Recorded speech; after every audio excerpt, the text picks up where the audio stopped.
நன்று கருது நாளெல்லாம் வினைசெய் கருமமே கண்ணாயிரு நினைப்பது முடியும். ஆனந்த வணக்கம். அன்பு அன்பர்களே, நலமாக இருக்கிறீர்களா? பல்வேறு விதமான தன்னம்பிக்கை மற்றும் வாழ்வியல் மேம்பாட்டு, செல்வ மேம்பாட்டு விஷயங்களை உங்கள்கிட்ட பகிர்ந்து கொண்டே இருக்கின்றோம்.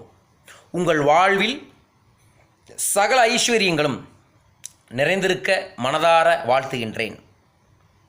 தன்னம்பிக்கையை பற்றியான உச்சத்தை தொடுவதற்கான ஒரு விஷயம் உங்கள்கிட்ட பகிர்ந்து கொள்கிறோம். பூமியில் விதைக்கப்பட்ட விதை கூட எதிர்ப்பை சமாளித்து முளைத்து விடுகிறது. ஒவ்வொரு நாளும் காட்டில் சிங்கத்தால் கொல்லப்படுகின்ற நிலையில் உயிர் வாழும் மான் கூட பிரச்சனைகளை சமாளிக்கின்றது. பெரிய மீன்களால் ஆகாரத்திற்காக விழுங்கப்படும் நிலையில் இருக்கும் சிறிய மீன்களும் புலம்பாமல் வாழ்கின்றன. மனிதர்களால் எப்போது வேண்டுமானாலும் வெட்டப்படுகின்ற வாழ்க்கையை கொண்டுள்ள மரமும் கூட எப்போதும் நிமிர்ந்து நிற்கின்றது. ஒவ்வொரு நாளும் ஆகாரத்திற்காக பல மைல் தூரம் பறந்தாக வேண்டிய பறவைகளும் மனம் சலிப்படையாமல் முயற்சி செய்கின்றன. சிறியதான உடலையும் பல கஷ்டங்களையும் சமாளிக்க வேண்டிய எறும்புகளும் கூட புலம்பவும் இல்லை, வெறுக்கவும் இல்லை. தண்ணீரே இல்லாத பாலைவனத்தில் உயிர் தெறிக்க வேண்டிய நிலையில் இருக்கும் ஒட்டகங்களும் எங்கும் ஓடிப்போகாமல் வாழ்ந்து காட்டுகின்றன. ஒரு நாள் மட்டும் வாழ்க்கையே என்ற நிலையில் இருக்கும் பல வகை பூச்சிகளும் அந்த ஒரு நாளில் உருப்படியாக வாழுகின்றன. இப்படி பல உயிரினங்களும் உலகில் பல்வேறு சிரமங்களையும் கஷ்டங்களையும் பிரச்சனைகளையும் தொல்லைகளையும் சிக்கல்களையும் பார்த்து சலிப்படையாமல், வெறுக்காமல், புலம்பாமல், தப்பித்து ஓடாமல், அழுகாமல், தற்கொலை செய்து கொள்ளாமல் வாழ்ந்து கொண்டிருக்கின்றது. ஆனால் நாம் எதை பார்த்தாலும் குறை, எதப்போ பண்ணாலும் பிரச்சனை. நம்ம வாழ்க்கை ஏன் முன்னேறல?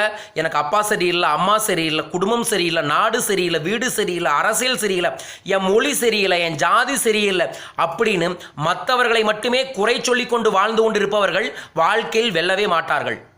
குறையோடு வாழ்ந்து கொண்டிருக்கக்கூடிய நபர்களும் கூட மனதில் நிறையாக இருந்து வாழ்வின் உச்சத்தை தொட்டு கொண்டிருக்கிறார்கள். ஆனால் நாம் என்ன செய்து கொண்டிருக்கின்றோம்? நாம் ஒரு விஷயத்தில் தோற்கிறோம், ஒரு விஷயம் நமக்கு கஷ்டமாகுது, ஒரு விஷயம் நமக்கு பிரச்சனை வருதுன்னா என்னென்னு தெரிஞ்சுக்கங்க, அதை சரியாக நமக்கு செய்ய தெரியல, அவ்வளோதான். இப்போ நான் வேறு ஏதாவது மொழி பேசுகிறேன்னு வைங்க, நான் ஹிந்தியும் ஆங்கிலமும் பேசுவேன். இப்போ எனக்கு மராத்தி மொழியை பேச சொல்கிறாங்கன்னு வைங்க, எனக்கு பேச வராது. அப்படி வராத மொழியை நான் முயற்சி செய்யும் போது அதில் தடைகள் வரும். ஆனால் தொடர்ந்து அதை பயிற்சி செய்யும் பொழுது, அதற்கான முயற்சி செய்யும் போது என்னாகும்? சரியாக பேச ஆரம்பிப்பேன். அதுபோல தான் உங்கள் வாழ்க்கையில் வந்த தோல்வி, பிரச்சனை, கஷ்டங்கள், சிக்கல்கள் எல்லாமே எதனால் வந்துச்சு தெரியுங்களா?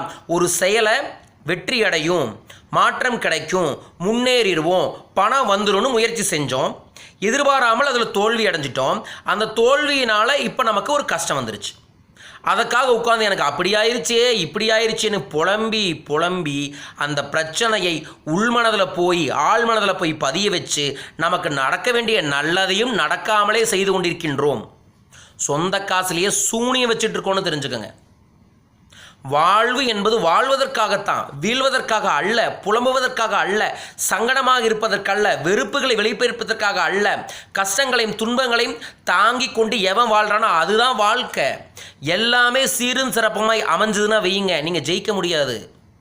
ஒரு பட்டுப்பூச்சி புழுவாக இருக்கிறதான பட்டாம்பூச்சியாக மாறுது. அது புழுவாக இருக்கும்போது ஒரு கூடு கட்டும் தெரியுங்களா? ஒரு புழுவாக இருக்கும்போது ஒரு கூடு கட்டும் தெரியுங்களா? அந்த கூடை நம்ம போய் உடைச்சு விட்டோம்னா என்ன ஆகும்? அது புழுவாகவே இறந்துவிடும். கூடு என்பது அந்த புழுவை பொறுத்தளவுக்கு ஒரு ப்ராசஸ், டிரான்ஸ்ஃபார்மேஷன்ஸ், மாற்றத்தை உருவாக்கக்கூடிய ஒரு லெவல். அந்த மாற்றத்தை உருவாக்கும் போது என்ன பண்ணும்? புழு தனக்கு மேலேயே ஒரு கூடு கட்டணும். அந்த கூடு சாங்கார வரைக்கும் காத்திருக்கணும்.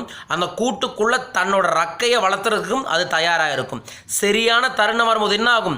அந்த கூட்டை கொஞ்சம் கொஞ்சமாக உடைச்சி வெளியே வரும்போது தான் அது ரக்கை பலமாகும், மிகப்பெரிய அளவில் உயரத்தில் போய் பறக்கும். ஆனால் புழுவாகவே இருந்துச்சுன்னா என்ன ஆகும்? ஒன்றுமே இல்லாமல் அது செத்துப்போகும். நமக்கு வரக்கூடிய கஷ்டங்கள் எதுக்கு தெரியுமா? எப்படி புழுவுக்கு கூட்டுக்குள்ளே இருக்கும்போது ரக்கையை உருவாக்கி உடலை வலுப்படுத்துறதுக்கு கூடு சப்போர்ட் பண்ணுதோ, அதே மாதிரி தான் நமக்கு வாழ்க்கையில் இருக்கக்கூடிய பிரச்சனைகள், சிக்கல்கள், தொல்லைகள் எதுவாக இருந்தாலும் சரி, அதை யார் தாங்கி பிடிச்சி வெளியே வராங்களோ அவங்க தாங்க வாழ்க்கையில் உச்சத்தை தொட முடியும். அவ்வாறு நீங்கள் உச்சத்தை தொடரணும்னா இதெல்லாம் தாங்கணும். தாங்கலினா வேலை இல்லை. ஒரு கோயிலில் சிற்பத்தை ஏன் கையெடுத்து கும்புறோம் தெரியுமா? அது முருகனோ சிவனோ அப்படிங்கிறதுக்காக கையெடுத்து கும்புற நினைக்கிறீங்களா? அதற்காக அல்ல. ஒரு பெரிய பாறையை எடுப்பாங்க. அந்த பாறையை கொஞ்சம் கொஞ்சமாக உடைச்சிக்கிட்டே வருவாங்க.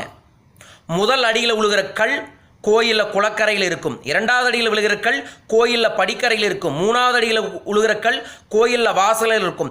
நாலாவது அடியில் விழுகிற கல் கோயிலில் என்ட்ரன்ஸில் வச்சுருப்பாங்க. ஐந்தாவது அடியில் விழுகிற கல் கோயிலில் பழிப்பு எடுத்துக்கிட்டு இருக்கும். ஆறாவது அடியில் விழுகிற கல் கோயிலில் வாகனமாக இருக்கும். ஐந்தாவது அடியில் விழுகிற கல் கர்ப்பகிரகத்துக்கு முன்னாடி வாசல் இருக்கும். எந்த கல் கடைசி வரைக்கும் அடி வாங்கி வழி வாங்கி தாங்கி நிற்குதோ அந்த கல்லைத்தாங்க நம்ம கையெடுத்து கும்புறோம். அதுதாங்க கடவுள். அதுபோலத்தான் ஒவ்வொரு மனிதனும் கடைசி வரைக்கும் அடி வாங்கி வழி வாங்கி தாங்கி சிக்கல்களை சந்தித்து தன் வாழ்க்கையில் உச்சத்தை தொடரும் யாரு தொடர்ந்து முயற்சி செய்கிறார்களோ அவனால் மட்டும்தாங்க வாழ்க்கையில் மிகச்சிறந்தவர்கள். அவர்கள் இதுவரைக்கும் கோடிகளை குவித்தவர்களாக இருந்தாலும் சரி, பணம் பெயர் புகழ் என எதில் உச்சம் தொட்டவர்களாக இருந்தாலும் சரி, அவர்கள் எல்லாம் அடி வாங்கி வழி வாங்கி தாங்கி நின்றவர்கள் தான். அதுபோல் நீங்களும் தாங்கி நில்லுங்கள். வாழ்க்கையில் புலம்பாதீர்கள். புலம்புவதற்காக வாழ்க்கை அல்ல. சினுங்கி கடந்தீர்கள் என்றால் சிலந்தி வளையும் உங்களை சிறைபிடிக்கும். எழுந்து நடந்தால் இரும்பு சங்கிலியையும் உடைத்து விட்டு நீங்கள் எழுந்து வரலாம். இதை புரிந்து கொண்டு வாழுங்கள். வாழ்வது ஒரு முறை, வாழ்த்தட்டும் தலைமுறை. வாழ்க வெல்க. நன்றிகள் கோடி.